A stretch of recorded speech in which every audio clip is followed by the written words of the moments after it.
Hi everyone, welcome to another episode. I'm Vanessa and today I have an amazing guest. This is my very good friend Andrea. Hi Andrea, how are you doing? Hey girl, how's it going?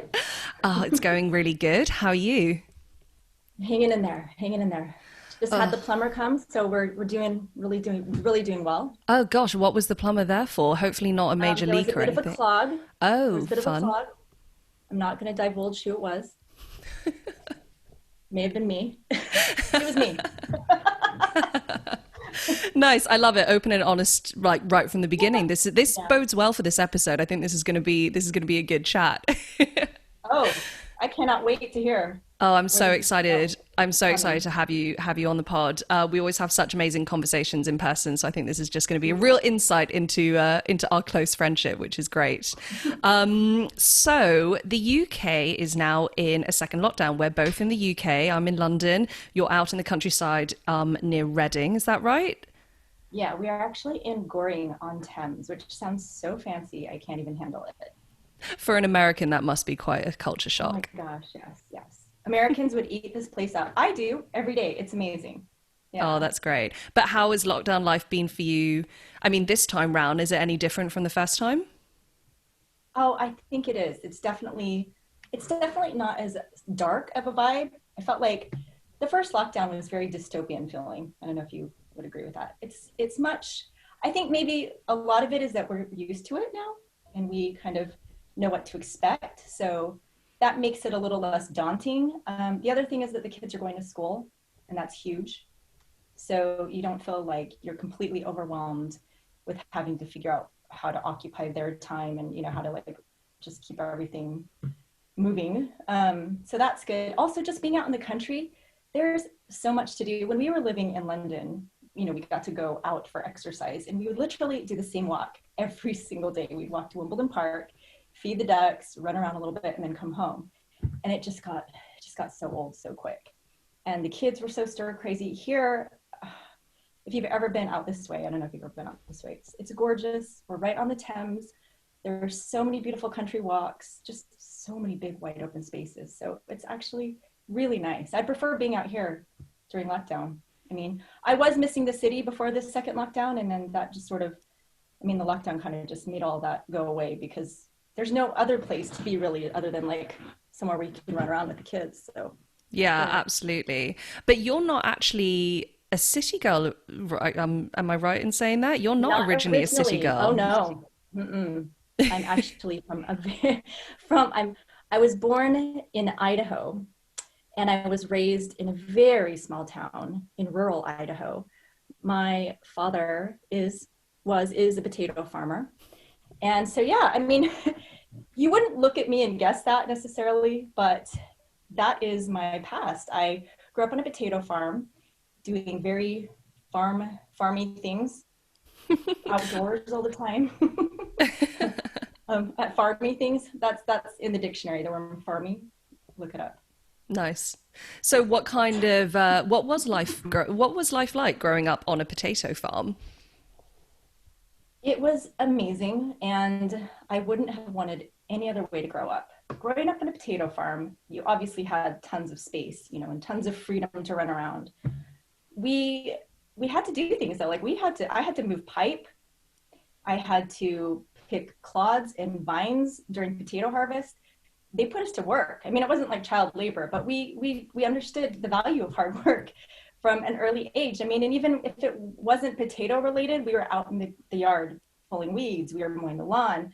I mean, growing up on a farm was definitely it's a childhood that I kind of wish my well, not more than kind of, I wish my kids had more of a taste of. And there are times when I think, oh, should we send the kids out for potato harvest and have them work in potato harvest, or just stay there for the summer, because it does teach you the value of hard work, and it helps you kind of put things in perspective. There's not a ton to do, so you make your own fun. And I have to say, I have three siblings, and we had the best childhood. We were so imaginative. We created ridiculous games. We were always off doing something, and it was never on a screen. I mean, mostly because we're old and there weren't real screens back then. But we just made our own fun. Yeah. And that was awesome. Do the kids get to spend a lot of time back out? I mean, obviously you guys are based in the UK now and your family is still back in Idaho. How often do the kids go back and experience farm life? We go once a year. We try to go every summer. There have been a few summers that we've missed, but they go in the summer, and it's just idyllic for children. We go over the 4th of July weekend, and then we stay there for about a month. And every 4th of July weekend, the whole family gets together up at the family cabin, which is right on a lake or a reservoir. And it's seriously just like a kid's dream. It's an adult's dream. It's on the lake. There's water skiing, jet skiing, s'mores making every night, walks in the woods, fishing. We're very close to Yellowstone, so it usually involves a trip into Yellowstone. Lots of wildlife to see. It's perfect, actually. Have you One of ever my favorite places in seen the world. Oh, that sounds amazing. Very different from the childhood that I had growing up in Hong Kong. I can But imagine. Yeah. yeah, but it sounds absolutely idyllic. Yellowstone fascinates me because I have seen so many amazing videos and pictures of the landscape. It looks absolutely stunning, vast. But the wildlife, that is just mind blowing for me. Again, especially as someone who is a city girl, where the extent of wildlife for me were pigeons and squirrels. What was some of the, what is that? Because you can get crazy massive, is it bison you can get out there? The What other? buffalo, yeah, the buffalo, Yes. bison. Yeah, I mean, you're pretty much every time you go to Yellowstone, you will see a bison. Uh, Sometimes you see bears, sometimes you see grizzly bears. Actually, if you are to see a bear, it would usually be a grizzly bear. You definitely always see elk. Sometimes you see beavers. You see beaver dams in the river. I mean, it's magical. Yellowstone is amazing. And then, of course, there's Old Faithful, which is the geyser that spews hot molten lava, hot water Which every is what 45 Yellowstone minutes or 2 hours. is very known for. It's very famous Oh yeah, for that geyser. Old Faithful. I don't know. We go every year. I've been going almost every year my entire life, and I'm still not sick of it. That's It's wonderful. gorgeous. Yeah. So then you can drive down from Yellowstone into Teton, Grand Teton National Park, and then end up in Jackson Hole, and that's kind of what we tend to do. And that's another gorgeous place, one of my favorites. Wow, yeah, that sounds like such a wonderful experience to have growing up and having that connection to nature, because I definitely feel that this next generation, certainly for, I think, our friendship group, our acquaintances, the kind of people that I guess we know and we hang out with, there's very little connection to nature, I feel, with this next generation. We're all very much engrossed in our screens. We're raising children essentially kind of in front of screens as well. So it's really important, isn't it, to take that time to reconnect with the earth. It is so important. In fact, my grandparents, I was very close to my grandparents. And in particular, I was close to my father's parents. And my grandfather used to always tell me he was Shinto. I mean, I don't know how much he practiced it, but those were his beliefs. And he used to tell me that God was in nature and that you could find God in trees, in the leaves on the trees, in the dewdrops on the leaves. And I just found that to be so calming. And it made me feel so good to think about that and to take walks with him and just kind of look around and breathe it all in. And I think about him all the time, every time, well, not every time, but I think about him a lot of the time when I'm outside. And it's something that I've grown up with, something that I value is that love of nature, holding nature sacred, and making sure that my kids get out there and breathe it in and appreciate it. And I guess that leads to the next thing, which is being present, which is very important. I think in Shintoism, or just in life, is to be present. And when you're out in nature, it's just so much easier to be present because it's beautiful and you sense that life in all those, living things around you. So it's something that's very necessary. And I definitely feel it when I haven't been outside in nature for a while. I feel it. And that's why when we were in the first lockdown, I was struggling a lot. And I'm sure everyone was struggling a lot, but I was struggling with the fact that I couldn't kind of connect in that way. So it is really, really good to be out here in the country. I just feel so much better about everything because I'm able to walk in the woods and hear the river and hear the geese during the day. It's brilliant. Yeah, there's definitely something to be said for mental health being so inextricably linked to physical well-being as well, and Oh having yeah. those physical sensations and stimulus really does have an impact on our mental health. Yeah, I completely agree with you. But that's wonderful, though, that you guys seem to be settling out in the countryside and the kids seem to be loving it and thriving, which is fantastic to hear. But going back to your childhood, what are some of your favorite memories growing up? Because I can imagine you've just outlined so many amazing experiences, so many very different experiences that a lot of us probably might not necessarily be able to relate to directly, just simply because it's such a different lifestyle. But what are some of the favorite memories that you have from your childhood? Most of my favorite memories have to do with being with my family and being with my grandparents because they're not here anymore. When I think about my childhood, they are memories with my grandparents. Fishing with them, we fished a lot, and that is something that I miss. And actually, I was telling Stella the other day that I'm going to go get us a license and we're going to go fish on the Thames. I'm not familiar with these types of fish. I only used to fish trout, but I think we're going to do that. Uh, I grew up doing that, fishing with bait and lures and fly fishing as well, floating down the river and fly fishing. So that's huge. There's so many moments. I guess I'm just kind of pushing all those together. All the fishing moments where we're standing with waders. We all had waders, so we'd stand with waders in the stream. I'm just imagining it. I'm just imagining the view of this whole family just in waders of these like just Yeah, fly fishing, sending the lures out, all of that. yeah, yeah. Like we did that so often, and sometimes we would go to, we would all get in. We had a motorhome. I mean, there's actually don't open this box up because there's so much to say about my childhood. I mean, it's just we are Japanese American and we were very Japanese, but we were so American as well. I mean, my dad had this big ass motorhome, huge Winnebago, and we would take it. And my grandparents had their own motorhome, and we would go to kind of campsites by lakes, and we would fish. I remember one time we took the motorhome to Mount Rushmore, which is oddly small. It does not look. I mean, when you see it in pictures, it looks like it should just be this grandiose sort of Yeah. mountain. It's not. It's quite underwhelming, actually. But let's not go off on that tangent. And also, it Fair. reminds me of Donald Trump now, so let's just move away from that. Yeah. Fair. Um, but yeah, so motorhome trips, fishing, climbing. Here's a memory that I don't think a lot of children might have, unless you grew up on a potato farm specifically, is climbing up the mountains of potatoes in the cellar.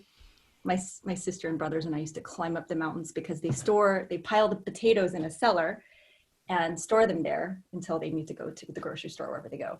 And we would just climb up the mountains of potatoes and slide down the potatoes, and I could still smell those potatoes. The smell of That's a smell I'll earth. never forget. The smell of earth. And it actually wasn't very fun to slide down. It hurt. But what else? I mean, there's so many things that I could. Oh, here's one. I don't even know if I've talked to you about this. My dad used to tractor pull. And I don't even know if do you know what that is? I do. Yes, I do. Isn't that when you have a pulley attached to the front of the tractor and I mean, it's quite self-explanatory. It sounds like you're pulling a tractor, like sort of, I don't know, you put it in neutral or something and you pull it. Is that No, right? you don't put it in neutral. I'm actually shocked that you've heard about this because I'm sure it still happens, but I feel like it was at its prime, if there ever was a prime for tractor pulling in the 80s.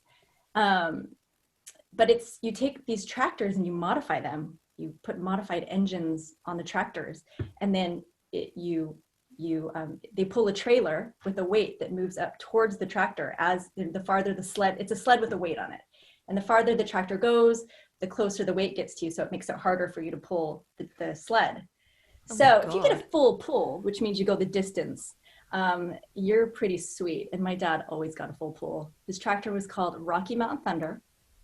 He wore a gold flame retardant jumpsuit with stripes down the side. He was always the finale. We were always so proud. But we would travel around. We traveled around the Pacific Northwest with him, or State Fair. He was always at our State Fair. And the announcer would always be like, "Give it up for Rocky Mountain Thunder." And my dad would rev it. Roar, roar. And the crowd would go wild. And everyone would plug their ears because it was so loud. I mean, it was pretty amazing. That's So yeah, amazing. yeah, that was a fun time. We all had T-shirts that we had iron on Rocky Mountain Thunder with our names. I have one upstairs, actually. I could show you That's if you have it. wonderful. But your dad is, so I've heard numerous stories from you about your dad, and he seems quite the adrenaline junkie by the sounds of it, He from what is. you've told me. He absolutely is. And he's still going, he's still at it. At the age of 74, my dad is still going hard. Maybe not quite as hard as he did when he was, in his early 30s or whatever, but he's still out there with like the 20-year-old people. Just what he does now is he has these Jeep, he does the Jeep Rubicon climbing of the rocks, you've seen that kind of down in Utah. I think they do it in Arizona, Moab, but he has a modified Jeep Rubicon. And then he also has another thing called a Juggy, which is half Jeep, half buggy. And he climbs these rocks and does these insane things. That's One time I went home to amazing. visit and he had a black eye. And he was like, oh yeah, I just rode in the Jeep. Wow, that's Oh my very God. impressive, especially to be still doing it. I mean, I guess there are some people that it's in their blood and they're so passionate about it that age isn't going to stop them, really. It's not going to stop him. And as much as it worries us at his age, we're happy that he's doing something that he loves. And also, I have to mention, my mom's in there too. My mom does it too. She's still driving. She climbs those rocks as well. My mom is a tough cookie. She always has been. Wow, that's amazing. What amazing parents to kind of to have and have all those experiences with them. Which kind of leads Yeah. me on to, I guess, the next thing that I would really love to hear about from your perspective. So you've already alluded to the fact that you guys, you and your heritage, you're Japanese American. You're, is it second generation? No, I'm actually fourth generation. So I'm very Wow. American. Yeah. You Because would call me yes. Yonsei. Yonsei. So there's Issei, Nisei, Sansei, Yonsei. Oh, wow. That's amazing that you're fourth generation because that is definitely something that I guess for some people to just look at you, I can imagine you probably have had the encounter of people assuming that you're just Japanese. You look Japanese, you look Asian, but you're obviously you're very ingrained within American culture, clearly by the sounds of the experiences that you've had growing up and the stuff that your Yes, dad's into and your absolutely. parents are into. What was your experience growing up as an Asian American, especially in Idaho, where it is what 90% white in terms of the It's not ethnicity? 99. I mean, it's white. It's very white. It's less so now. I have to give my home state credit. It's less white now, but growing up in rural Idaho in the 80s and 90s was interesting. Yes, it was predominantly white, and we stuck out being one of the few Japanese American families in the community. So I guess this is the time to bring in the fact that my family ended up in Idaho because of um, because of the I don't know if you're aware of the internment camps, the Japanese internment camps, Japanese American internment camps that happened after Pearl Harbor. So after Pearl Harbor, FDR basically signed an executive order that forced like 140,000 Japanese Americans, they were mostly American citizens, into internment camps. And so my mom's side of the family, they ended up in internment camps. My dad's side, my grandparents on my dad's side, they were able to kind of pick up and move inland and relocate from Southern California before they were forced into internment camps. So there was that option prior to the executive order if the government gave them the option to kind of relocate on their own. So that's how my family ended up in Idaho. So you can imagine now, I need to mention that my parents, although they do understand some Japanese, they don't speak Japanese. And it's because of the racism that existed at the time. You're Japanese American. There was an enclave of Japanese Americans in that area because the Japanese Americans that were living on the West Coast had to move inland, and a lot of them ended up in kind of Utah, Arizona, Idaho. And then also there were internment camps in Idaho, and my grandma was in one in Hard Mountain, Wyoming. So you did have little enclaves of Japanese Americans in those areas, in rural kind of farm areas. So, I mean, that was one. If you can find any positives to that horrible thing that happened, it was that these people were able to find each other in these small communities and be able to kind of have common experiences and definitely common cultures. So that's how my parents met. They were both born and raised in Idaho, where I was born and raised. So they definitely faced a lot of racism. And when I think about it, it brings tears to my eyes because I don't hear a lot about it, but I can only imagine. Because for me and my siblings growing up in the 80s and 90s, wow, we knew we were different. There was no doubt about it. We knew we were different. We stuck out because you had people looking at you for a couple of reasons.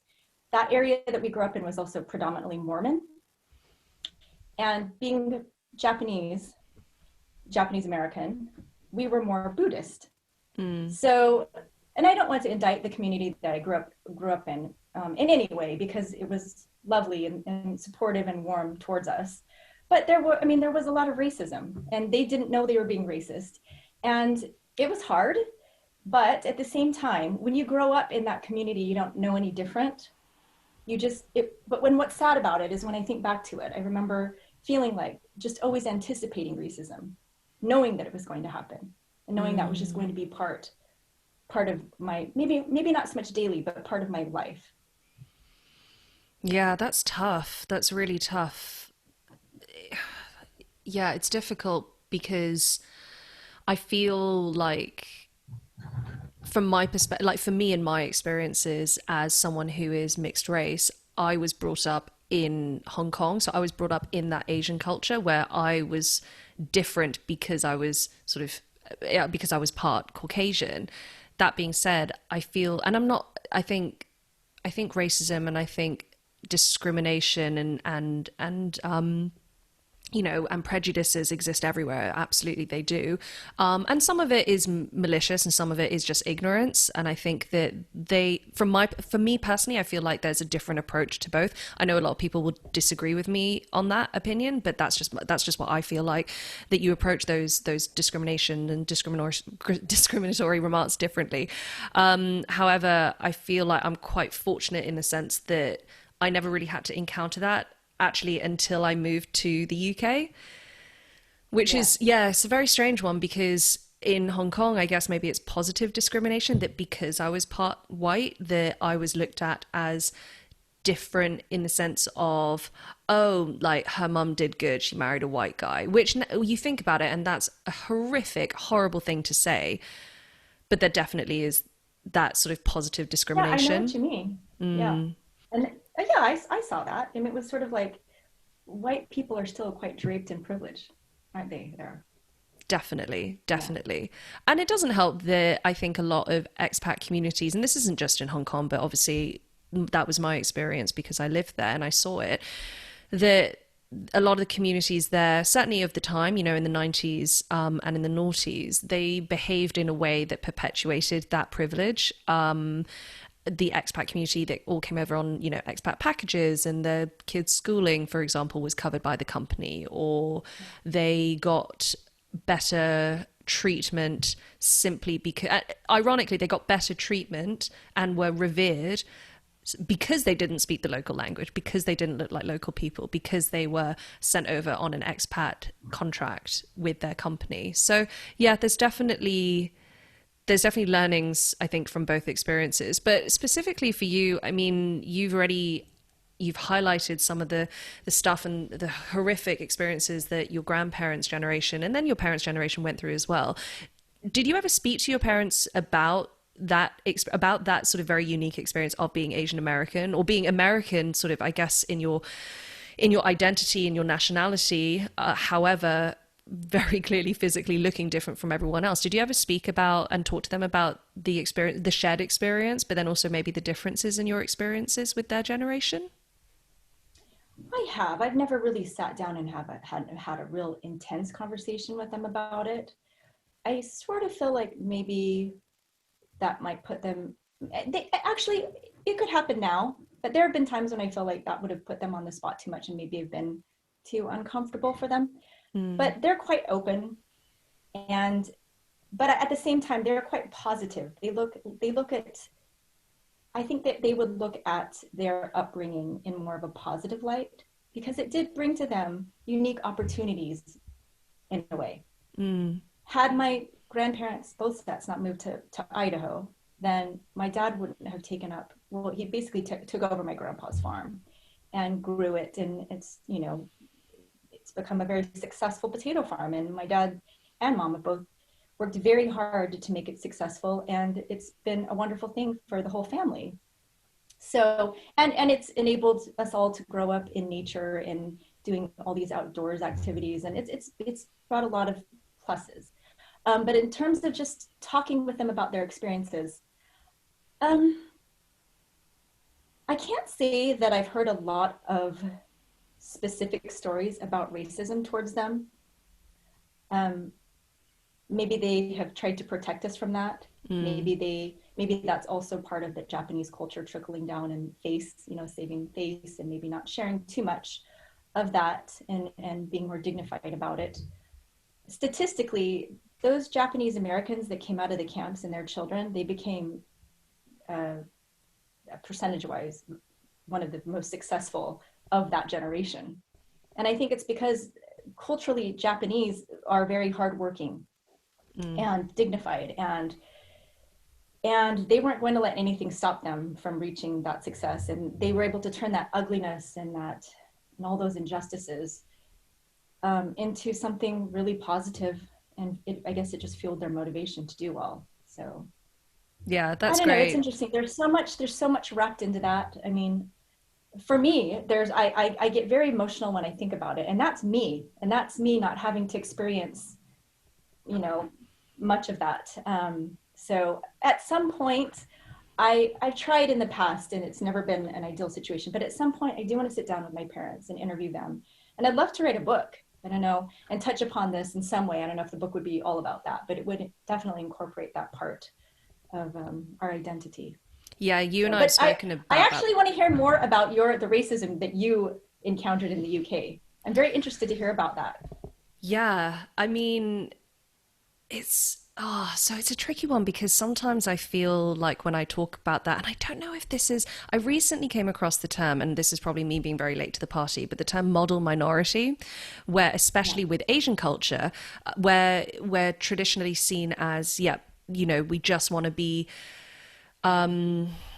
amenable and, you know, sort of slot into a different society, a different culture seamlessly and not create trouble and kind of not speak up and just be the model citizen, I guess. And I never really thought too much about that. And I don't know if it's just simply because of the environment that I was brought up in Hong Kong, where Eurasian kids, mixed race kids, international kids, kids from all different countries and cultures, that was so normal to me. I had friends who were from, you know, the Dominican Republic. I had friends whose parents were, you know, from Ireland and one from New Zealand. So, you know, it was very internationalism was so normal to me, and different was so normal to me, that coming here I didn't realize just I don't know. It's a weird one. I think that some of the key things that stick out for me in terms of memories of now that I think about it, I think, yeah, that was kind of racist. I don't think the person meant it maliciously at all. They were joking around, and their intent certainly was not to harm or to belittle. But stuff like I remember being around people at university who, if they overheard me on the phone to my mother and I spoke in Cantonese or I speak Cantonese with anyone, I would get people, you know, making stereotypical Chinese noises as if they're speaking Chinese, and then say stuff like, "Oh, can I have number 10 fried rice or something like Ooh. that?" But yeah, it Oh, sounds awful, and it is now that you think about it. And if that was an experience that I mean, it is awful. That's awful. it is, but I guess you have to look at the intent behind it as well. And that's why, for me, I am able to separate myself and not be angry about that experience and look at it more as, okay, that person was just really ignorant and it's not excusable. And you should absolutely call people out for that behavior and educate them and tell them why it's not appropriate, why it might be offensive, why it might be hurtful to someone, because it perpetuates Asian stereotypes. And I absolutely believe in that. And I absolutely believe in having a discussion with someone, and but then also I'm really against cancel culture. Like, I just think that there's times and places, and there's so much nuance, and there's so much, you can't just tar everyone with the same brush and say that person is a flat out racist and they hate other races. It's not about hate all the time. So a lot of the time it's just lack of education and it's lack of exposure. Well, that's exactly right. And that's why I actually have to go back to the racism I faced as a child. And I want to clear it up because, yes, I faced a lot of racism. And there are incidences that, without a doubt, in today's age, you would label as racism, as acts of racism. However, it's exactly what you were saying. They were ignorant, or maybe ignorance harsh. They didn't know any better. They hadn't been outside of rural Idaho to even know anything apart from their own rural Idaho culture or just American culture. So I get what you're saying. Their intent wasn't to be malicious most of the time. Their intent wasn't to hurt me. Sometimes it was. Sometimes it was a low blow.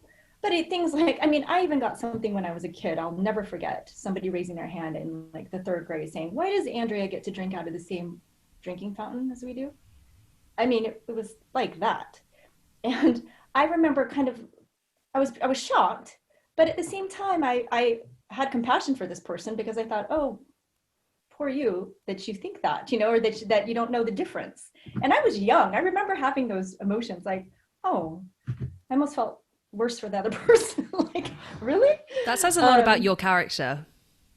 Oh, I don't know. I don't know if it's about my character or just character. It's just that was just such a shocking thing to say that all you could do was feel a little bit bad for that person. Mm. Yeah, you just got to think about what their environment is and who they're surrounded by, because ultimately we all kind of have these echo chambers around us, whether it's our political beliefs, whether it's our, cultural beliefs, heritage, whatever it is. We do tend, and this is human nature, we surround ourselves by people who, I guess, tend to believe the same sort of things that we believe or have the same sort of background maybe. That's just natural. We tend to go around that, and I think that you just have to look and go outside of the echo chamber a little bit and say, okay, right, these people, the vast majority of people do not have the same experiences that I have, do not have the same education or exposure that I have, and ultimately we should be calling out when there is racism. But also we have to look at intent. I think that is so crucial in how you deal with racism. It's so easy to just blanketly say, and I think I completely agree with this terminology and this current focus on being anti-racist. I definitely agree with that. I completely agree with that. I think that any kind of racism is unacceptable. However, the way in which you handle things and the way in which you approach things has to be different, and it has to have nuance, and it has to be catered for each individual based on what they say and who they are and their background. And I think, yeah, I think it's too easy to jump on the cancel culture of that person is racist, so they do not deserve to say anything and they should be fired from their job and they should be called out on social media and they should be exposed and all of that. And I just don't think that that's the right approach, and that's not how we solve it. That's not how we bring people closer together. That's how we make people go further apart. Right. However, I will say I've thought about this because I think social media has been able to sort of transport people who may live in rural communities in America or elsewhere, transport them to big cities or other countries. They're able to have insight into other people's lives and cultures and perspectives.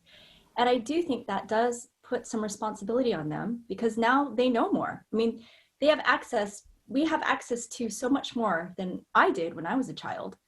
People can educate themselves so much,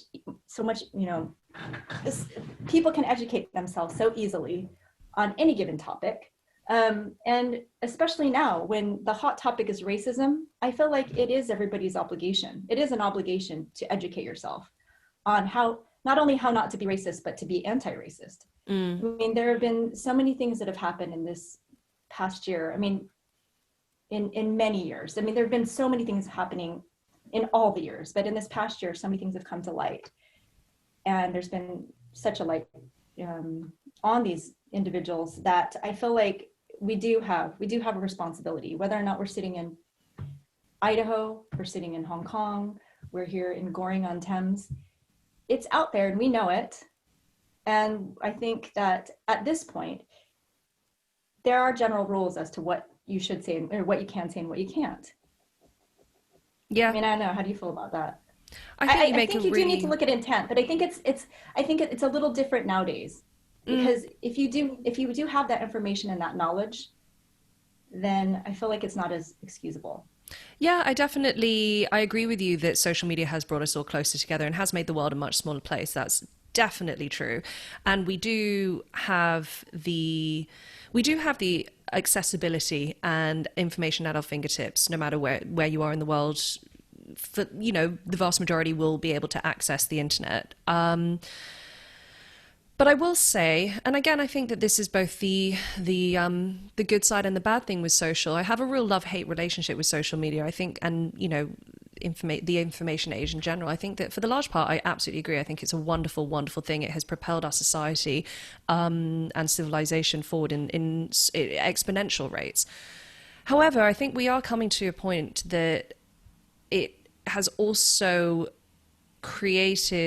it's also allowed people who maybe have the opinions and thoughts that are racist or violent or whatever it is to find each other. It's allowed these people to find each other Yeah, and to you're feel right. like they're empowered and feel like, oh, there's so much more. There's loads of us out there. So what I believe obviously must be, it can't be that bad if loads of other Validated, people. right? Yeah. Exactly. It feels Yeah. validated.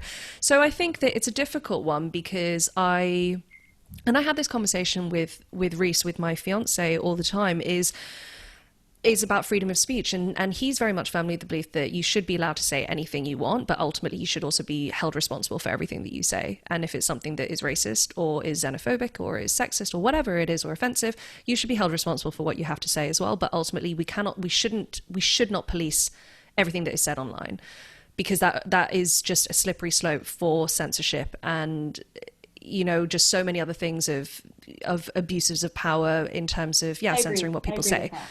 So yeah, it's a difficult one. I definitely I agree what you say, and I think that yes, we have access to information and ultimately it's our responsibility to educate ourselves. So I completely agree with that. However, again, and I think this is us maybe talking from our own biases of the people that we surround ourselves with who want to search out information and who want to look at different perspectives and hear what other people have to say and be educated on these issues.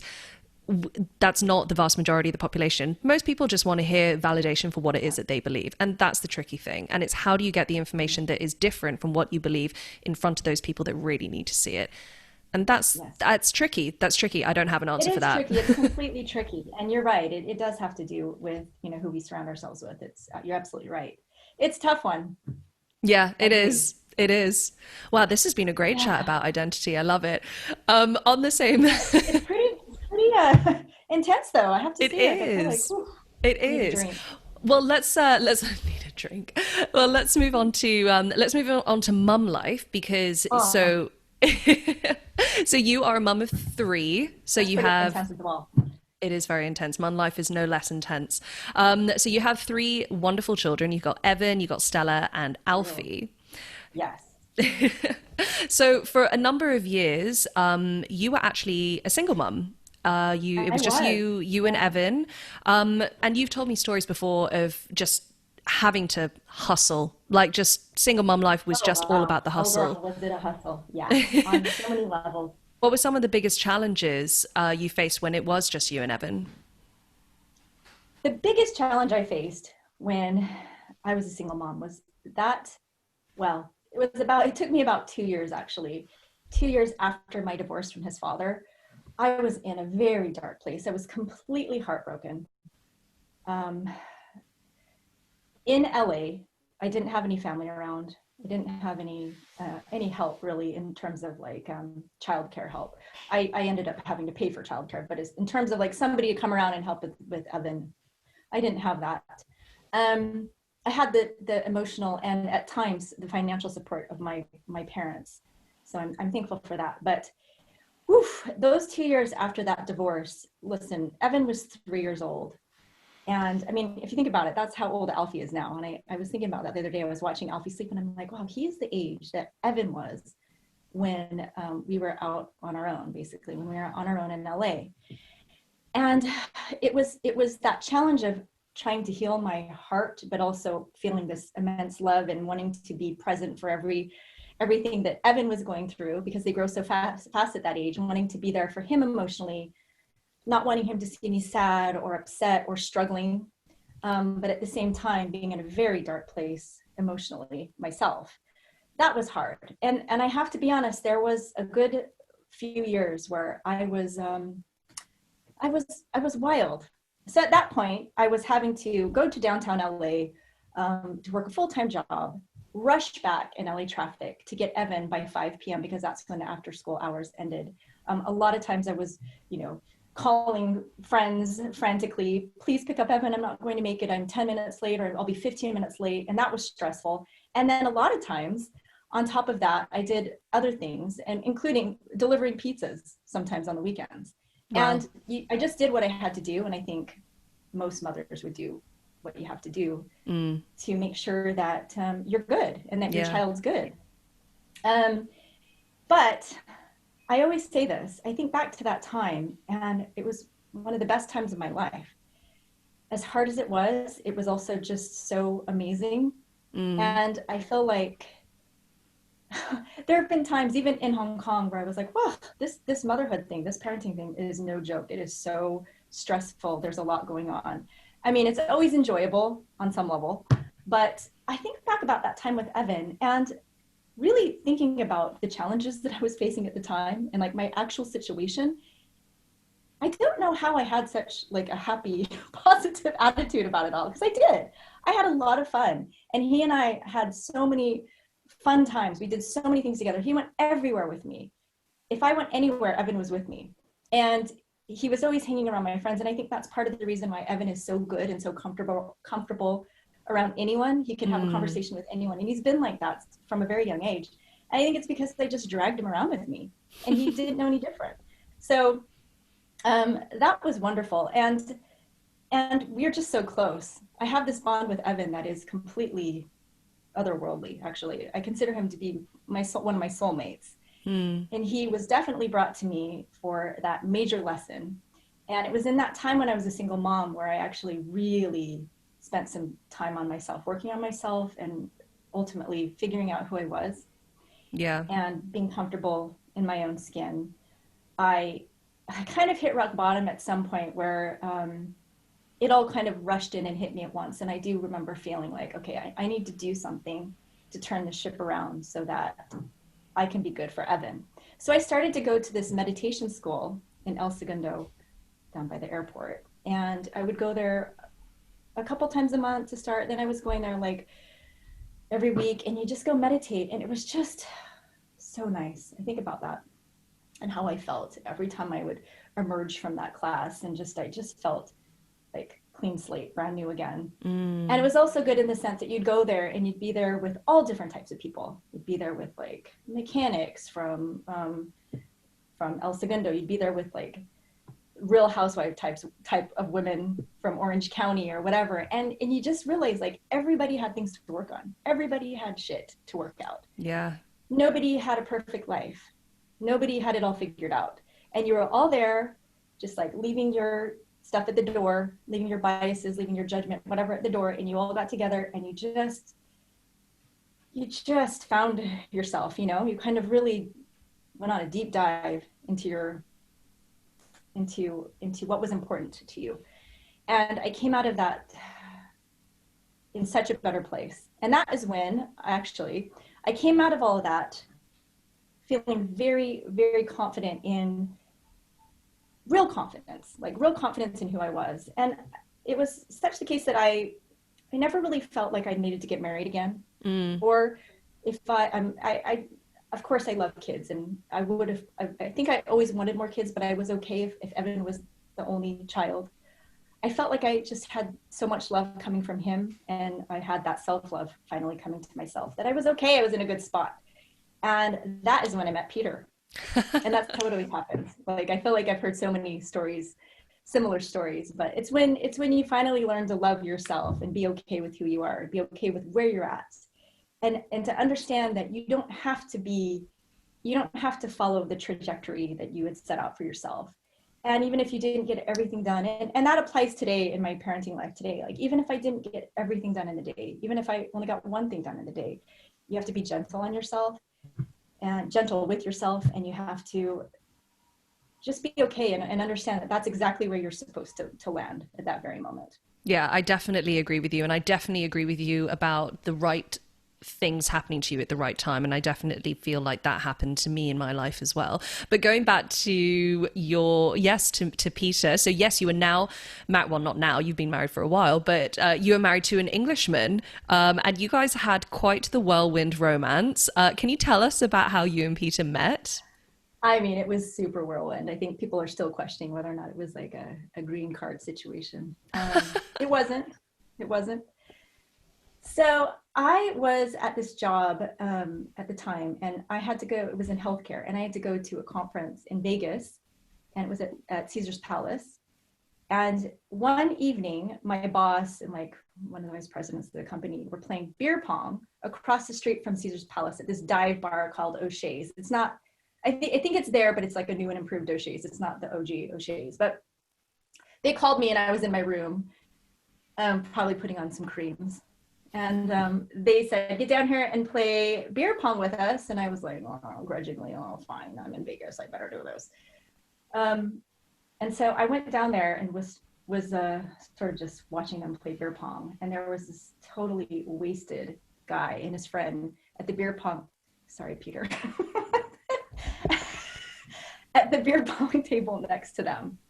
And I only noticed them because they were so wasted.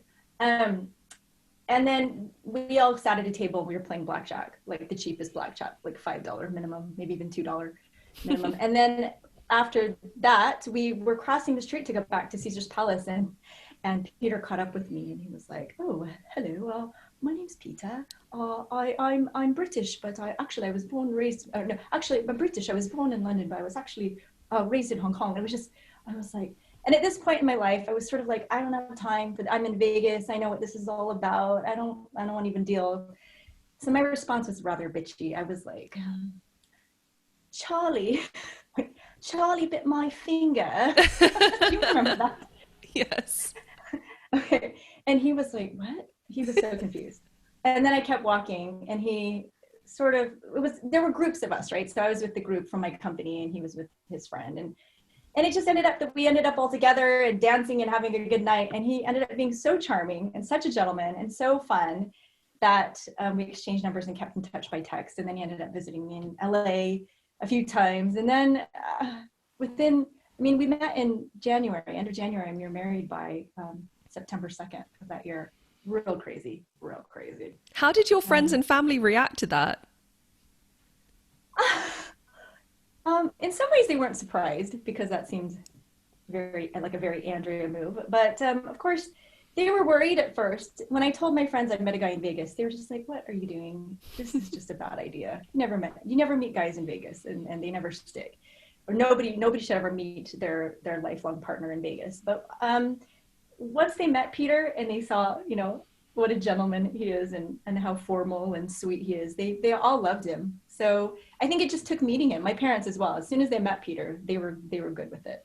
Oh, that's so wonderful. Yeah. And then you guys went on and had Stella, and then you had Alfie. So you completed the brood. Yes, we did. I mean, there was a 10-year gap between Evan and Stella, but it was actually perfect. How is that like? So that's definitely something that for me personally is something that I feel like you could offer a very interesting perspective and advice on is obviously, yeah, for so long it was just you guys, it was just you and Evan. Then you met Peter and then you decide to have more kids and have such a big age gap between Evan and his sister. Was that an easy decision for you to make, to have more children? Yes, it was an easy decision. I always knew I wanted to have more children. I was okay if it didn't happen, but when I met Peter, I knew that we were going to have children together. We both wanted kids, and I wanted more kids, and he wanted kids. And I wanted Evan to have a sibling. He'd always wanted a sibling. And even though he was going to be 10 years older than the sibling, I still knew that he would love it and that he would benefit from that type of relationship. I like the fact that I got 10 years with him, just he and I. I feel like he deserved that attention from me. He had to go through a lot. I think he had to, hopefully he didn't have to absorb too much of that. But he did, I mean, he did have to absorb some of that, you know, some of the things that we went through. A lot of it wasn't easy. And I just feel like I really am happy that I had that time with just Evan. So that's good. The other part of that is that, oof, such a good babysitter now. You know what I mean? You have a built-in babysitter. So that's a huge plus. Yeah. And Stella just looks up to him like no other, like no one else. He is just, he could do no wrong. And he's taught her so much. And the love he has for her, oh, it is deep. And Alfie thinks the same. I mean, Alfie's so little and he has a different personality anyway. He's sort of like a grumpy old man. But it's actually been really nice. Now, the challenges of having kids with that kind of age gap is that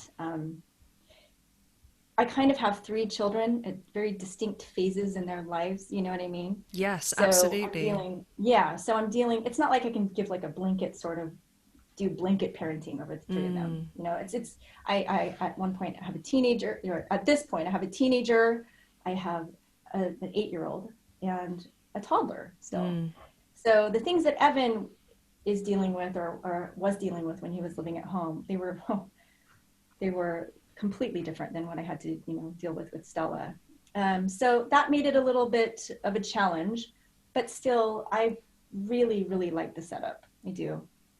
Yeah, it's definitely it was something that I've thought about a lot when I was preparing for our chat, was thinking about how raising a teenager and a toddler simultaneously, and throwing in Stella right in the middle as well, who's also going through formative years of kind of, you know, starting school, going through primary school, and kind of preparing her for secondary in a couple of years, is definitely an interesting experience and challenge of your children requiring very different approaches and very different things from you, but all at the same time, and how to they have very different needs. Yeah, and compartmentalizing that and ensuring that you are still available enough to them, but then also having time for yourself. I can't imagine I can't imagine what your schedule looks like, or your brain, like, you know, being able to kind of stay Well, present and I'll tell you right now, centered. this is my fourth cup of coffee, and this is why my words are not coming out in the smoothest of ways, because I'm going to divulge something. I'm still co-sleeping with Alfie. Really? Part of it is because it's just turned into this thing where he can't sleep unless he sleeps with me. But the other side is that he's my youngest and I'm like eating it up. But the downside of that is that you get throat kicked the entire night. I got throat kicked out of bed last night. So you got to fuel yourself with a ton of coffee. And that means I'm not at my most articulate today, but that's okay. The cuddles are worth it. Yeah, no, definitely. But anyway, I was going to say, you have a similar situation in that you're a lot younger, you know, than your siblings. So yes, yeah, how do you feel about that, being the youngest?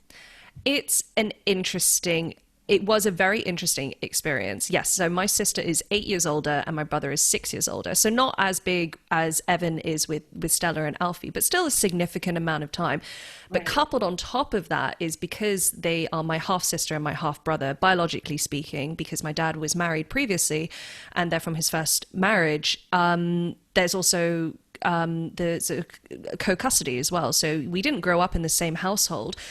So we had the age difference, and then they also went to boarding school. So they went to boarding school when I was only 3. So I had the experience of growing up as both the youngest child, but then also the only child, which Reese always says that's where I get my issues from, is because I have the traits of the youngest and the traits of the only. What? You don't have any issues? What are you talking about? Yeah, I know. Typical eldest child saying that, him.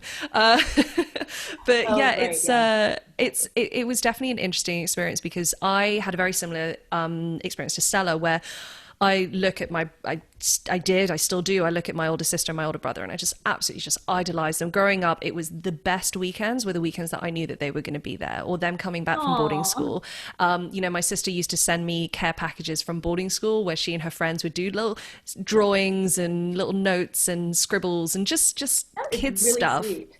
It was really sweet. It was really, really sweet. But then also you go through the period of time where you're on your own quite a lot. But then I also feel like I took quite a lot of good from that, in the sense that you were talking about with Evan, how Evan just went with you everywhere. That was the same with me and my mum. And I think that's why I've never really felt daunted by speaking to anyone, clearly, hence why I've started a podcast. But speaking and being around people and making conversation, and just, it never felt out of my element, just simply because I was always around people. And I was always around adults. I was always around people who were older than me, either Yeah, older you are very siblings. comfortable around anyone. I've Yeah, noticed that about you early on. it's something that I've kind of learnt to really embrace as a strength of mine over the years. And I think that that is definitely an effect of being the only child. And then also a part of that is, being the experience of feeling like you're the only child, because like I said, my siblings were at boarding school in the UK for the vast majority of the year. So I only saw them on school holidays, and it wasn't even like full school holidays. It would be part of the school holidays because they would also spend time with their mum. Oh, right. So there were numerous Christmases where my brother and sister just weren't there. It was just me and my parents. There were plenty of actually, no, summer holidays. We did always go for a trip, all five of us together, which I really love that I have those memories growing up. But most of the time when you're on your own, you kind of form these really close bonds and relationships with your friendship peers as well. And that for Right. me is why I think that I have so much love. Well, I don't think it's why I have so much love, but that's one of the reasons why I do form such close friendships and bonds with my friends, because I really do see them as extensions of my family. Whereas with other people I know who have a very big family, a very extended, big family, they don't have as many friends or close friends because they kind of had that friendship group already made for them within their family. So they didn't really seek it out anywhere else, whereas I definitely did. So it's an Yeah. interesting one, and it's definitely one that I think about in my situation now as a step parent. With recent, I thinking, if we eventually do have a kid, or eventually, have children, it's going to be interesting because that dynamic is going to be very similar to one that I grew up with. So it's really interesting from you as a mum. What were some of the things that maybe you saw or that you experienced that you're like, yeah, that was definitely the biggest challenge of kind of having that big age difference, but also what were some of the biggest rewards, do you think, of having that big age gap between the kids? Well, like I said, the built-in babysitter thing is huge. And the fact that Evan just has this way about him, and that maybe is just more specific to the child, but Evan has this way about him that he's just really good with children. And so a lot of times the little ones prefer him to me just because he comes at it in a different way.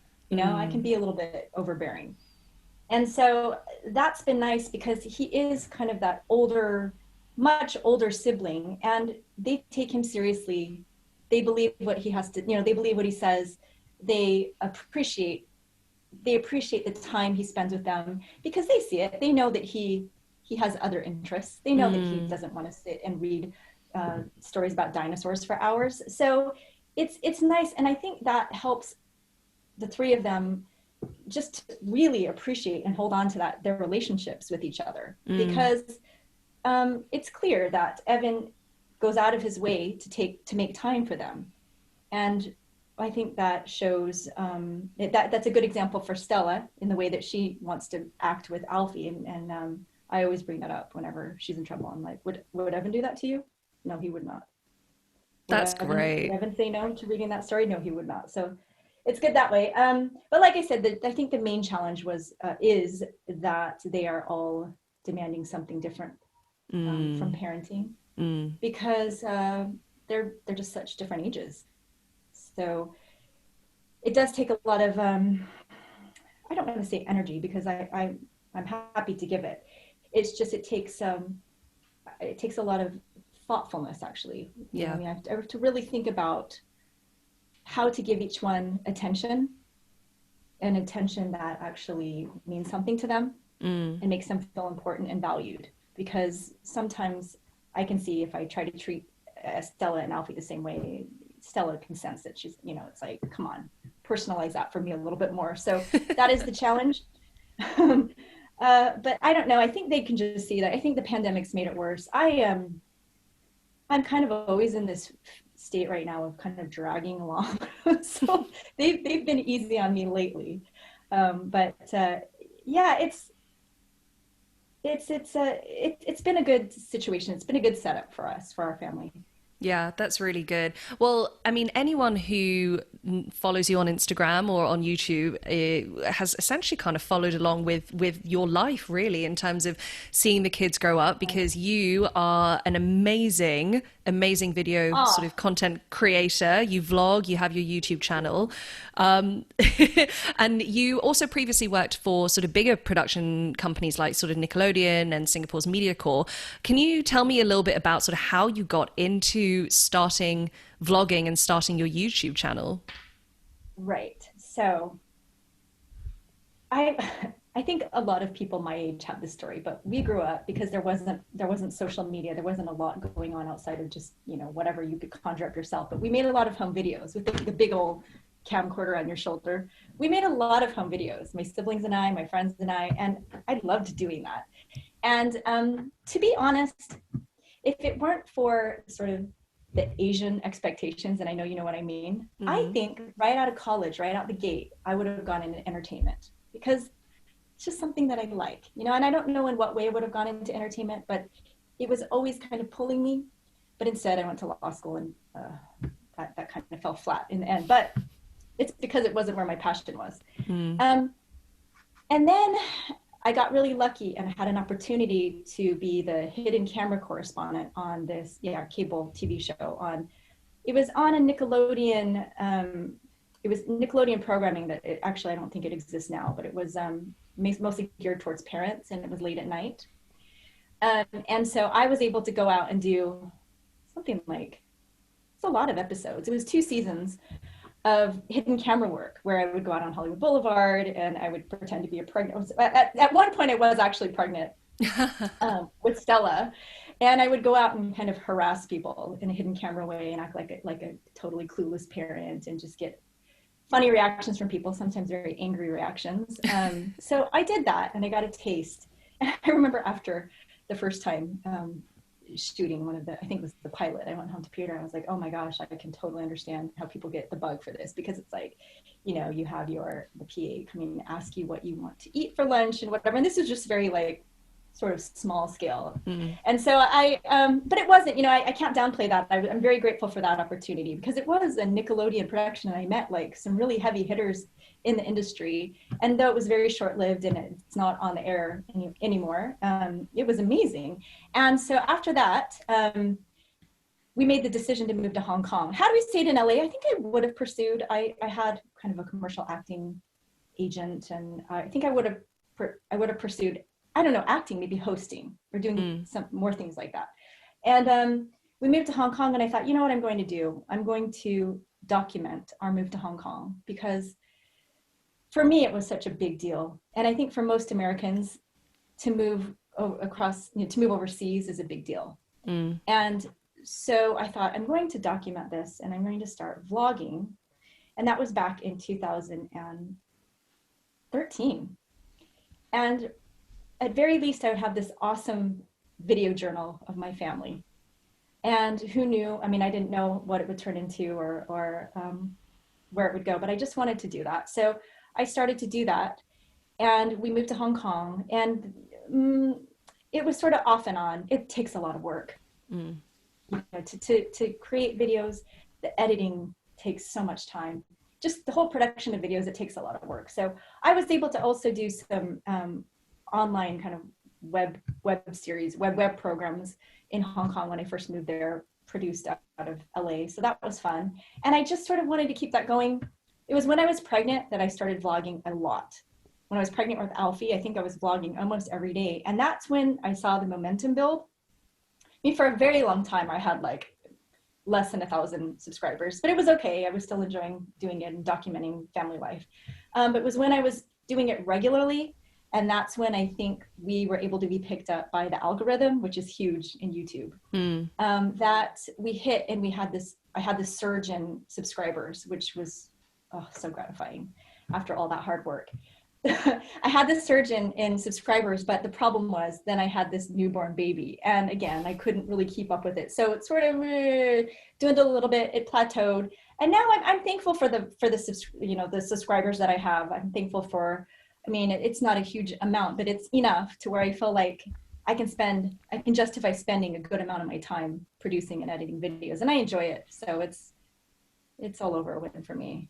Yeah, I mean, you're so talented at it. I absolutely love it whenever you post a new video. I always am eager to see Thank not only you. just, well, of course, not only just to see your face and to see Peter and the kids, and especially the kids, because it's so amazing. Like you said, you started really properly vlogging when you were pregnant with Alfie. Alfie's now 3, and he's really, and you can track his growth and just, and Stella and Evan as well. Oh my gosh, like you can really see them grow up, which is such a wonderful Yeah, thing it's to really see. trippy. What are some of the favorite, because your YouTube videos are always very amusing and they're very good at showing a kind of relatable, amusing view of your life. It's always very relatable, but it's always hilarious, with the kids and with Peter and with you and your relationship, which is just wonderful to see. What have been some of the Thank you. do you have any favorite YouTube videos that you've ever created? Well, the video that did the best was the video where I had Stella dress me for a week. That's the one, that's the first viral video that we had. We only have a handful of viral videos, but that was the first one. And that is still, I think we got most of our subscribers from that video. That was a ton of fun. Stella at that age, she was 3.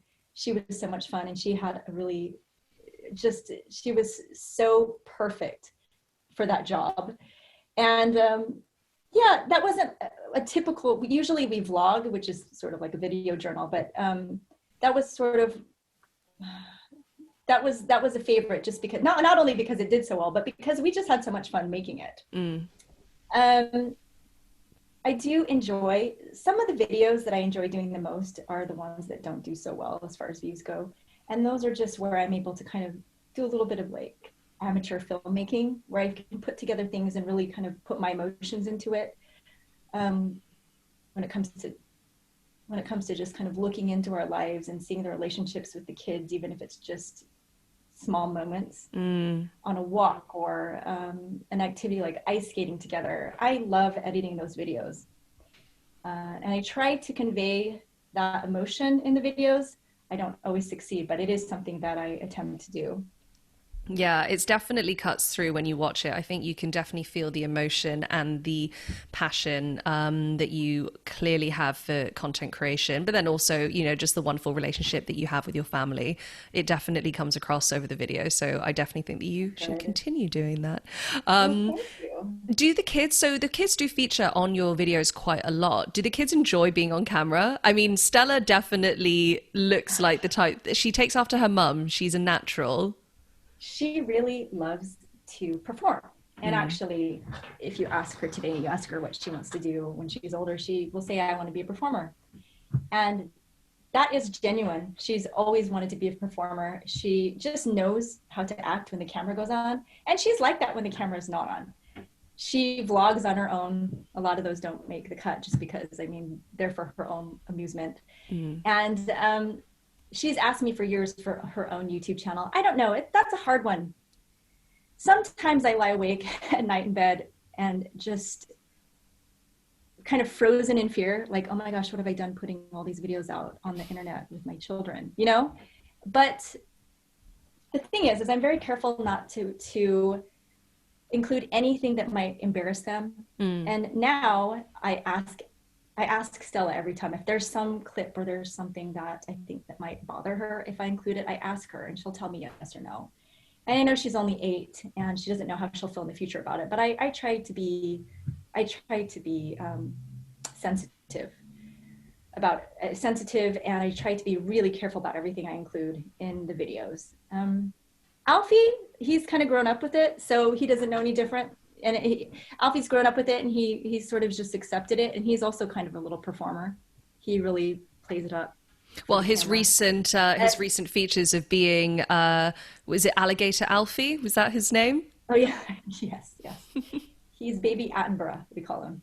Yes, he's So adorable. he loves to tell you about animals or dinosaurs, and if you put a camera in front of him, he will go for literally hours. So he's good with that. And Evan's also, he and I made so many videos when he was younger, and I always say I wish we would have started a YouTube channel back then, because we could have ridden that wave of being one of the first, But he loves to do it. I wish he would start the YouTube channel. Actually, I think Evan could be a real successful YouTuber. He All just, right, well, there you go, Evan. If you're watching this, you've heard it from your mum. I endorse that as well. oh, he's heard it. He's heard it many times. I'm like, you bring home that bacon, boy. And then what about Peter? What about your husband? So I feel like Peter's been featuring in your videos more recently. He's He has taken much been. more of a Thank you for proactive, noticing. yes, he's definitely, and like speaking to the camera as opposed to just sort of you filming him. Yeah, I've noticed he's been really present in these He's videos. slowly trying to push me out. Oh, He's right, slowly, fair enough. You got to yeah, watch your trying to get in back. there.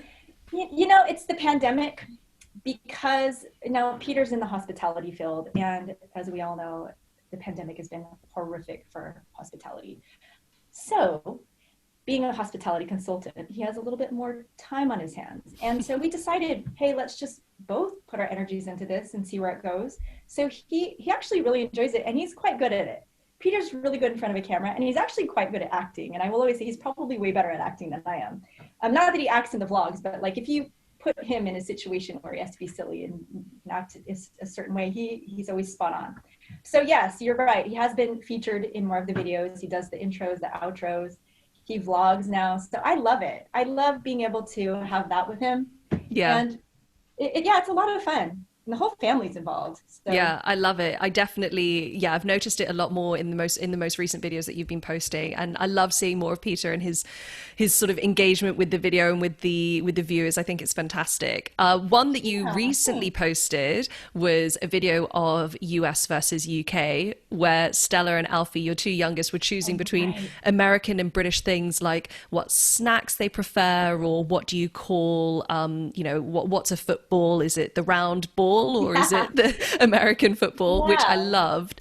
And that made me think of my own childhood as sort of a mixed race, mixed culture kid. What are some of the things that you and Peter are doing to ensure that your kids are connected to their different heritages? Because they essentially have three, really. They have the They Japanese do. side, they have the American side, and then they have the British side. So what are you doing to kind of ensure that they're still connected and they relate to all these different cultures? Well, I think it's pretty easy what we're doing for their British side. We're living here and we're living deep in that Britishness. So I actually always hoped for this scenario, to be honest. Mm, I always wanted the chance to live in the UK and to have the kids just soak up that side of who they are. And they're close to their British grandparents. They're close to their cousins and aunt and uncle, Peter's brother and sister-in-law and kids. And they are going to school in British schools. This is their life. So I mean, they can't help it but have that become big part of. Or they can't help but appreciate that part of themselves. mm, Um, the American side, it's interesting. We made that video because I always find it interesting that Stella, though she did most of her growing up to date in Hong Kong, mm. which has way more, in my opinion, of a British influence than an American influence. As far as the circles that she was in, like she went to a British school, she had British friends, like most of her little friends had British accents. Mm. Stella really held strong to her American accent. And she used to say it at the age of 3, like, no, I'm not going to speak with a British accent. I will have an American accent. And then when we moved here, she always corrects people or corrects her dad and says, no, it's a trash can, or no, it's a sidewalk, and she's really showing her American favoritism. And then I noticed recently, even though when Alfie was first learning to speak, he had a very British Mm. accent. And Yes. now it's really gone American. And he closes his R's and I'll say, look at the bear, and he really makes a point to speak with American English. Mm. And I don't know if that's because, yes, as I'm talking, I think it might be because we go back in the summers to America and it is paradise, it's heaven, it's an amusement park for the summer. And it's all things happy and fun and good. And it's big Target. I mean, Alfie is always talking about Target. It's huge grocery stores. It's all kinds of fast food restaurants. That's a horrible thing to say, but it's true. It's all those big American things that, kids are drawn to American pop culture. So I think at this point, it's really easy for them to pull that in to who they are because they love it so much and they get so much joy from being in America, and they love their American grandparents. They love the American side of the family. It's the Japanese side that I'm really, really trying to I'm making it's the Japanese side that I really want to make sure that they take in on a daily basis. So I have to say that they've grown up doing a lot of the things I did growing up, and I make it a point to do that. Like we eat a lot of Japanese food. We use the little Japanese word. We use the Japanese words that I used growing up with my parents. We watch Japanese videos on YouTube. I do as much as I can to incorporate that piece of culture into their lives. I think I really do think that they feel Japanese in their souls. I do feel like that. And I felt like that growing up. I mean, I had much more of an influence than they did, but it's a big part of their identity. They'll defend it always. And they take every opportunity to express who they are as being Japanese. And, you know, they take every opportunity to kind of tell people about how they're Japanese. So I think there's, you know, they're proud of it, which is great. How it should be. About that. It's how it should be. Yeah, so it's, I guess I really just quickly want to mention, that makes me think about being here in the countryside, going to school.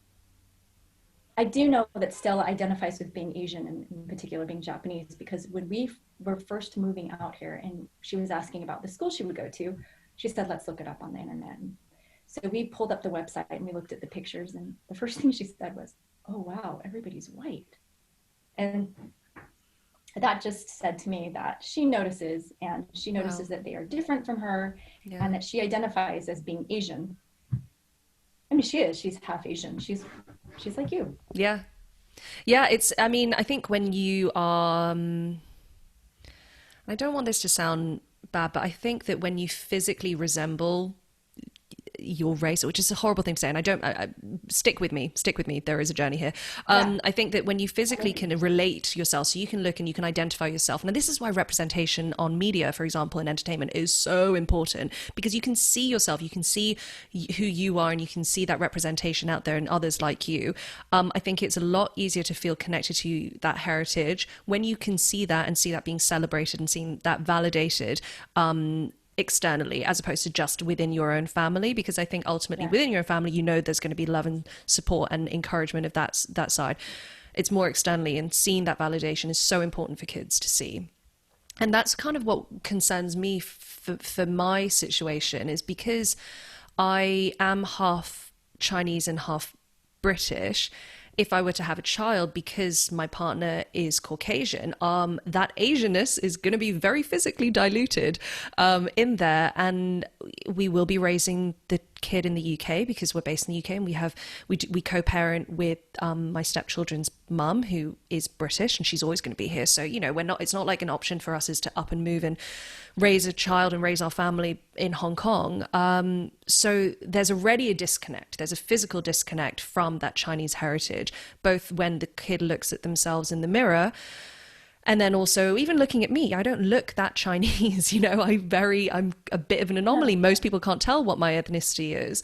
Chinese actually is very rarely even mentioned. People do not guess that at all. So, you know, and then I do speak Cantonese and I speak Mandarin, but not as fluently as I used to, and certainly not as fluently or as naturally as, say, my mum, who is fully Chinese. So that already is going to be, so much of it is going to be diluted for this next generation. And that really worries me, because I'm so connected to my roots and I'm so connected to my Chinese heritage. Does that ever, I guess it's slightly different because you didn't grow up speaking Japanese and your parents don't really speak a lot of Japanese. So it's slightly different, I guess, from your perspective. But does that ever worry you about the kids? It does worry me. Yeah. And even though we didn't speak Japanese, but I will say it's a pain in my heart that I don't speak it. Yeah. And it always has been, even when I was little. And my grandpa had bought me all these textbooks when I was maybe 13, and he was starting to teach me Japanese and the alphabet, and I had asked him if he could help me, and he was more than happy to. But then my grandfather died, and I never got to, and I should have pursued it on my own. And I don't know, maybe there was some weird blockage, mental block there. I don't know. But it doesn't mean that that's the language part, and that's a huge part. But I also had the other parts. It was very much the way that we were raised. And I think about my childhood, I think about being in my grandparents' house. We ate Japanese food. They spoke Japanese. They played Japanese card games. I used to watch my grandfather burn incense on his, sore muscles. It was very Japanese. Mm. I very much identified with being Japanese, even though we didn't speak it. And that is one thing that I would like to do at some point when I can get my ducks in a row, is on my bucket list is to learn Japanese and to make sure my children learn Japanese in some way. I mean, Evan's going to have to find it on his own, but it's not too late for the little ones. And I think whether or not they look Asian, whether or not your kids are going to look Chinese, or whether or not my grandkids are going to look Japanese, they still have that blood running through their veins, and they have our influences, and they have that ancestral energy. They have all of that. And it's just so important that it gets carried on. Yeah. And I don't know, you probably have a similar experience. That I used to have uncles that would come visit, and they would say, Annie, why don't you date a Japanese boy? And I would say, well, because we live in Idaho. Show me one non-white person, let alone a Japanese person. But then when I got older, and I obviously moved outside of Idaho, and I met lots of different people. And I remember having a friend in law school who was Japanese American, and my parents were like, they were trying not to show it, but they were like, oh, what's his name? Who is he? And I used to puff up against that and be like, why does it even matter? It's funny, as you get older, a lot of things start to make sense. A lot of things that your parents said when you were younger start to make sense. And I'm not saying that I'm all for, races sticking together, but I get that now as a parent feeling like you do about, your children or your potential children, and maybe what my grandchildren will be like, or what they will value in their lives. It is easier, and I keep thinking, well, maybe Evan or maybe one of my kids can marry back into the Japanese, ethnicity or whatever, and bring that culture back. But you don't need that. I used to think that way and go, oh, I understand why my parents said that now, because you do have common interests. You things make sense to you in a different way than other people. But I can't think that way. I think we just have to make sure that we instill in them a love for their culture and that identity as being identifying with their Asian heritage. It's so important.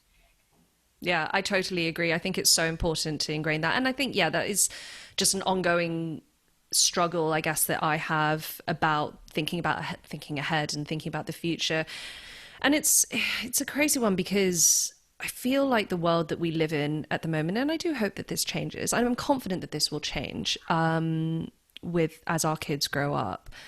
But this whole concept of what percentage of a certain ethnicity do you have to be able to claim that heritage? Do you know what I mean? Right. I feel like my concern is, I don't want, for example, my nieces, my brother and sister, they both married, they both had children and married with Caucasian people. So my nieces are what my future children will be. They're a quarter Chinese, and they're predominantly white.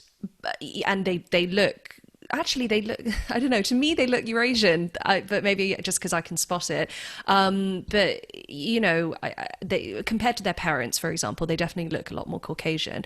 But you still, and that's exactly how my future children will probably look as well. And you're just kind of like, well, I don't want someone to then say to my kids or my nieces, if they want to celebrate Chinese New Year, or they're really into the festivals, and that's such a huge part of culture, is the festivals and the traditions. I would hate to think that someone else would say, well, you can't claim that, or you're just value signaling, or, you're taking advantage of a culture that you don't look like you should belong there.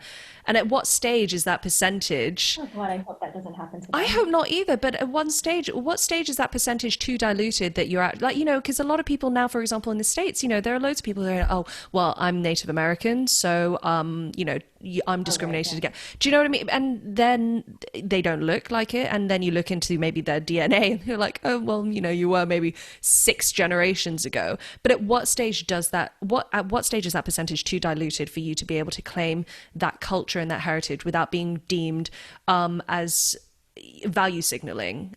I don't know. I don't know what that is. Well, I think if the intention is to genuinely kind of perpetuate that identity within the children and their children and their, you know, their children's children. Mm, I don't think that you can say that they mm, don't have, that they are not enough, they are not Chinese enough, or they are not Japanese enough. I think that it's, even though maybe it is diluted genetically, I mean, it's a cultural thing as well, isn't it? I mean, it's cultural. So if your children and their children continue to make that a big part of their lives, and I don't know, I don't know who can disagree with that. yeah. I don't know who can say you're not Chinese. Yeah, I hope You're that not that's the Japanese. case. I guess my worries, and I do have lots of them. My worries is always just I would hate I would absolutely hate for kids like my niece or like your future grandkids, for example, because obviously your kids are still half and half, still are half and half. But I would hate to think that someone is deemed as, like, it's deemed cultural appropriation, for example, when actually it is their heritage. It might not be the dominant heritage, biologically speaking, or looking at them physically. And yeah, it worries me.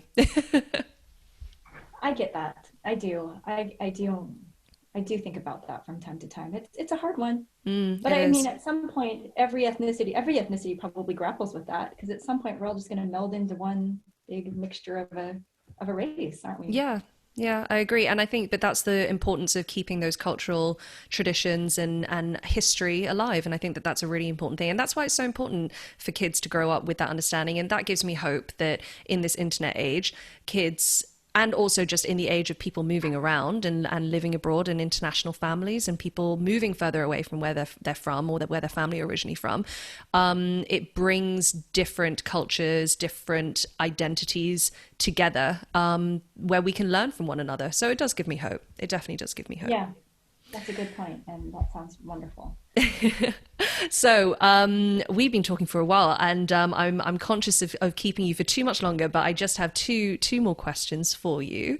So Yes, one of them bring it would on. be, so what are you most excited about in your life right now? I think that in the pandemic and in lockdown, it's very easy to be negative. I think there's a lot of negative energy that's been around, and everyone's feeling down in the dumps. So let's pump in some positivity. What are you most excited about right now in your life? I have to say, I'm most excited about doing these YouTube videos. It brings me a lot of joy because it's a way for us to do things together as a family. I mean, a Mm, lot of the vlogging is actually just having the camera out while we're doing things we would have done normally. But it's a way I feel like I have a creative outlet and I'm able to create something, and something that I feel passionately about, something that I love to do. And it incorporates the family. So it's not like mm, I'm isolating myself from them in any way. We're doing it all together. So I do wake up in the morning and I get kind of excited. I get this weird, excited feeling to create a video or think of a video or jot down ideas that I'm thinking of in my sleep, or sit down and I actually like to edit. So that does really bring me a lot of joy. And sometimes it's annoying because editing does take a long time. And there have been many nights this past week, especially, where I've been up till like 2, 3 in the morning, because you can't really edit when the kids are awake. So once the kids go down, you're at the computer. So I'm going on very little sleep these days, but that's okay. I'm okay with that because I'm doing something that I love. So I'm excited about that. I'm excited about Christmas. That's also another thing I'm excited about. I'm making cookies. Oh, that's another thing I haven't told you, Vanessa. I recently incorporated a baking company. So that's another reason I've been up super late. Yeah, so I love to bake and I do sugar cookies. I decorate sugar cookies, and I've been doing it for many years, and I've been getting custom orders here and there. I got them when I was in London, and I finally decided to just try to make it a business. And even if it's just orders here and there, that's fine with me.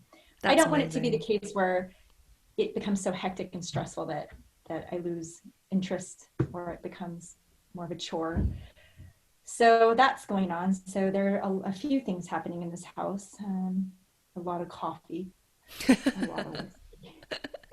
Always lots of coffee, lots of whiskey. I think that that's how mums should do it. It's how we keep trucking on. Yeah, But the very cookies are important. amazing, and actually, I remember you making sugar cookies for Chinese New Year when you guys came round.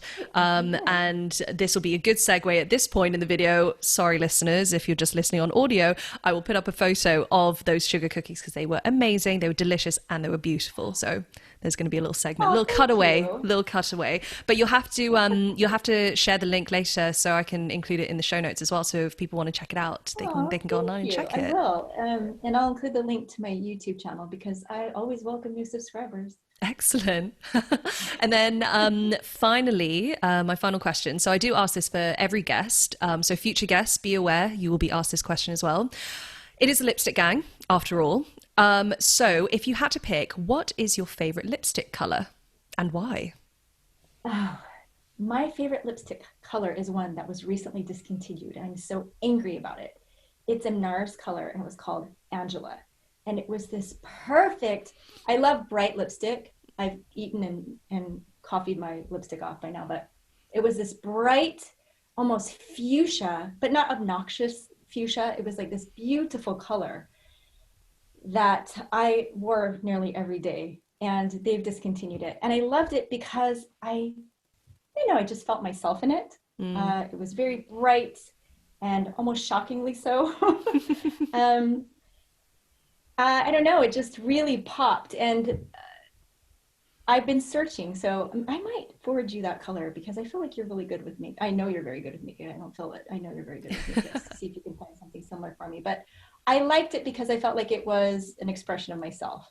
Mm. Maybe slightly obnoxious, but No, not at outgoing. all. Yeah, a little bit, let's be honest. Yeah, so what about you? Oh gosh, I fluctuate a lot. So I've really gotten into reds as I've gotten older. So I think when I was younger, I didn't wear a lot of red, even though it's my mum's. When I was growing up, it's not like it was deemed too provocative or just not appropriate. I mean, my mum wore loads of red when I was growing up. But for some reason, I always just felt like it made me look like I was really dressed up and I was super self-conscious. And I just think, again, with age, I've come to learn that I don't actually really care that much. Like there are the core people that I really care about and I really value their opinion. That But is the beauty of that ultimately, age. yeah, it's definitely an age thing. So reds and orange tones and yeah, a lot of red tones I've definitely come to really enjoy wearing. As I've gotten older. I do love a really nice blush color, like neutrals. I really love. There's one that is NYX that they do really good matte lipsticks, and they're really affordable. So if you can get your hands on NYX Cosmetics, I like that line. They are very reasonably priced, and that's really good. Good reasonably stuff. priced and great quality. They really last. And you know how sometimes with matte lipsticks they can go a little bit chalky. They just don't do that for me, which is great. So that's why I really love NYX. So they've got a neutral nude color, I guess that's probably what I would describe it as. It's not beige, but yeah, it's a nude color, and I love that. So that one I wear. That's like my everyday wear. I would wear Right. quite often. So yeah, I really You can it pull that depends off. on the mood. Yeah. Yeah, there's another one that I actually wear now, and it's by Hourglass. It's called Icon. It's a Oh, beautiful red. You should check that out. I Actually, I will. should I should order that for you. It's so good. Yeah, I love the reds too. Yeah, you can't go wrong with a bit of red. Well, thank you. I don't have any other questions. This has been such an amazing chat. We've covered so many It fantastic has been. topics. Yeah, I'm so happy to see your face and to be able to have a chat with you. Oh, well, And I'm just delighted to see your face as well. It's been too long, and now that you're living out in the country, we have to, it's just more of an effort, but an effort that I'm very happy to make to be able to spend more time together and see each other more well, often. well, I'm definitely coming to London to see you as soon as we're able to. And you are coming out here to country pub crawl with me, and we Definitely. will exchange lipsticks and hugs and Yes. all kinds of things. Maybe Oh, we'll even do a TikTok dance together. I don't know. The possibilities are endless. the possibilities are absolutely endless. Well, Andrea, thank you so much for being a guest on the podcast. You have been such a Thank wonderful you. person to speak to outside of the podcast as well. I really value our friendship. You're just so wonderful, and I'm so grateful that you're in my life. So thank you so much Oh, in general, and then likewise. thank you for your time. Thank you. I'm so happy to be able to see you, and I hope to be able to hug you and squish your face soon. Yes, let's definitely get that in the diary. Alrighty, well, thanks everyone for listening, and we'll catch up very soon.